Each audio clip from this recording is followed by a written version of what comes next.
ایک بزرگ تھے ابراہیم بن یزید نخعی، انہوں نے حجاج کے خلاف فتویٰ دیا بڑا ظالم ہے۔ حجاج نے بندے بھیجے جاؤ گرفتار کر کے لاؤ، لیکن بندے گرفتار کرنے گئے تو وہ جا کے پوچھا ایک شخص سے کہ تم کون ہو؟ انہوں نے کہا ابراہیم میرا نام، والد کا نام ابراہیم بن یزید نام، لیکن وہ ابراہیم بن یزید نخعی نہیں تھے، ابراہیم بن یزید تیمی تھے۔ ان کو گرفتار کر لائے، لا کے مارا، برا حال کر دیا۔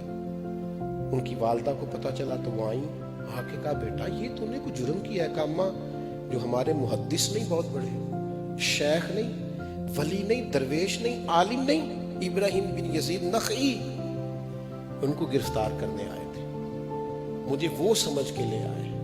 اور اس طرح حالت ہو گئی کہ ماں نے جب پہلی دفعہ جیل میں بیٹا دیکھا تو پہچان نہیں سکی، تو کہا بیٹا تم نے پھر بتایا نہیں کہ تم وہ نہیں ہو؟ تو کہنے لگے اماں میرا وجود زیادہ قیمتی نہیں، اس ولی کا وجود زیادہ قیمتی ہے، میں نے اس کے حصے کی مار سینے پہ صحیح ہے، میرا رب اجر دینے والا ہے، لیکن ان کا قلم چلتا ہے، وہ گفتگو کرتے ہیں، لوگوں کے دلوں کو دھو ڈالتے ہیں۔ وہ سوسائٹی میں رہیں گے تو سوسائٹی کی نبض ٹھیک چلے گی، ماحول درست رہے گا، ان کی قلم سے ان کی زبان سے معاشرہ سنورتا رہے گا۔